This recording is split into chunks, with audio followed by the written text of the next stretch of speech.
तो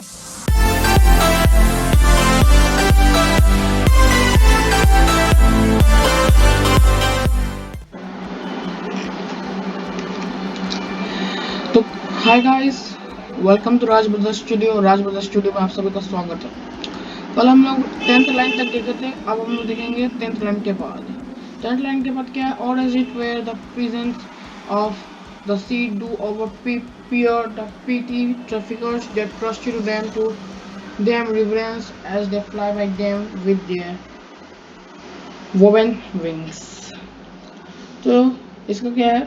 Like gorgeous spectacles of the seas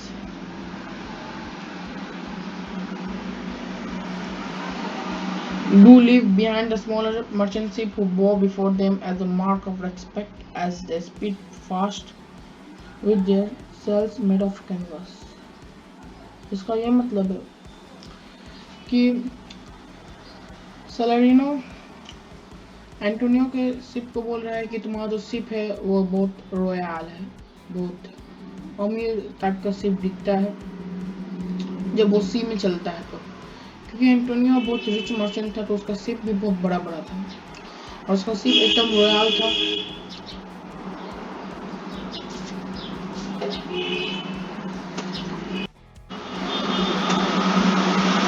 और सैलरिनो ये भी बोल रहा है कि जैसे एंटोनियो का शिप बहुत बड़ा बड़ा था, बड़ा बड़ा है शिप, और जब शिप जब चलता है तो आप लोग देखते होंगे कि जो समुंदर जो होता है उसमें पानी का लहर अप और डाउन होता है।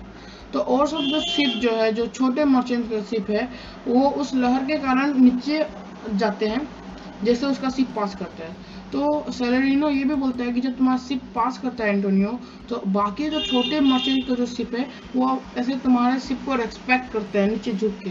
इसका ये मतलब है जब कोई राजा अगर ऐसे जाता है, समझने का कोशिश कीजिए, जब कोई राजा अगर ऐसे जाएगा तो सब लोग उसको रेस्पेक्ट देंगे, सर झुकाएंगे। तो वही सैलरिनो बोल रहा है एंटोनियो को कि जब तुम्हारा बड़ा बड़ा रॉयल शिप जब पार होता है तो जितने भी छोटे मर्चेंट के जो शिप होते हैं वो सर झुका देते हैं तुम्हारे शिप को रेस्पेक्ट देने के लिए। अब चलिए देखिए, अब आता है 15th लाइन जो कि सेलेनियो का है। ठीक, तो सेलेनियो भी एंटोनियो का दोस्त है। तो ये बोलता है, believe me sir, had I such venture forth, the better part of my affection would be with my hopes aboard। इसका क्या मतलब है? Believe me sir, if I had such business venture in hand, much of my attention would be on my transaction overseas।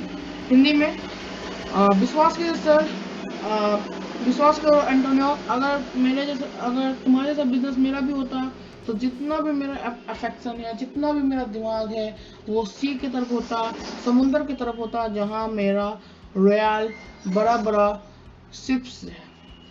क्यों? क्योंकि कोई भी merchant, कोई भी बिजनेसमैन को अपने बिजनेस में थोड़ा ज़्यादा ध्यान होता है। तो वही वो बोल रहा है, अगर मेरा तुम्हारे जैसा बिजनेस होता तो मेरा भी बहुत सारा अफेक्शन ऐसे बाहर होता, मैं रहता यहाँ पर, मेरा जो दिमाग होता वो बाहर होता जहाँ मेरा शिप सेल कर रहा है। I should be still plucking the grass to know where sits the wind, peering in map for ports and the pier and road। I would always be pulling and throwing up the grass to know the direction of the wind, looking closely into maps to study seaports। इसका क्या मतलब है? वो grass को plug करता और check करता कि विंड कहाँ बह रहा है, और फिर वो मैप में देखता। यही बोल रहे हैं ना? तो इसका क्या मतलब, इसको समझने की कोशिश कीजिए। वो जब ग्रास निकालते हैं, ग्रास बहुत लाइट होता है, वो बहुत हल्का होता है, तो उसे पता कर सकते हैं हम लोग कि ऐसे हवा किस डायरेक्शन में बह रहा है।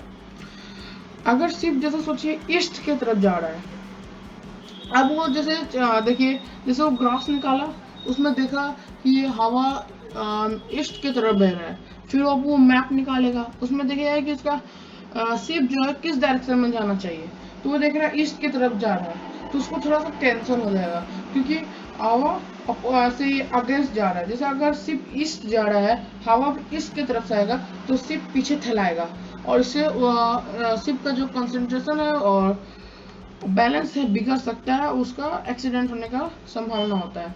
इसलिए वही बोल रहा है, I should be plucking the grass to know where sits the wind, peering maps for ports and pier in the roads. और वो देखता कि मैप से वही है, ठीक है। And every object that make me fear misfortune of my ventures out of dirt would make me sad।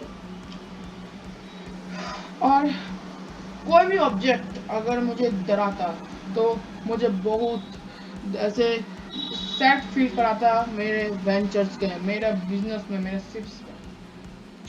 तो सेलेनियो क्या बोले एंटोनियो को कि देखो सर, देखो एंटोनियो, अगर मेरा भी बिजनेस तुम्हारे जैसा होता तो मैं ग्रास निकाल के देखता किस साइड हवा बह रहा है, फिर मैं पोर्ट को देखता, और कोई भी ऐसा ऑब्जेक्ट मुझे दिखाई देता जिससे मुझे लग रहा है कि मेरे शिप को खतरा है, तो मुझे बहुत उदासी होता, जैसे तुम्हें उदासी हो रहा है।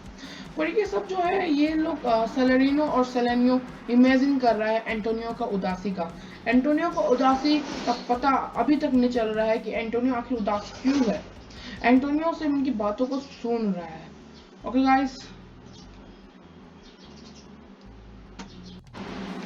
गाइस, आज के लिए इतना ही। आप इसको अच्छा से रिवाइज कर लीजिए, समझ लीजिए, और कोई भी डाउट होगा तो कमेंट कीजिए, मैं आपका डाउट क्लियर करने का बहुत कोशिश करूंगा। अब हमारे नेक्स्ट वीडियो कल हम लोग देखेंगे सेलेरिनो का पार्ट, एंटोनियो का पार्ट, सेलेरिनो का, एंटोनियो का, सेलेरिनो का। ठीक, फिर ऐसे हम लोग देखेंगे आराम से और लाइन बाय लाइन समझने का कोशिश करेंगे। Thanks for watching, please like and subscribe. अगर आप नए हैं तो सब्सक्राइब करना ना भूलें, लाइक वीडियो को करें और शेयर करें ताकि और भी मर्चेंट ऑफ वेनिस का लेसन आराम से समझ जाए। Thank you guys.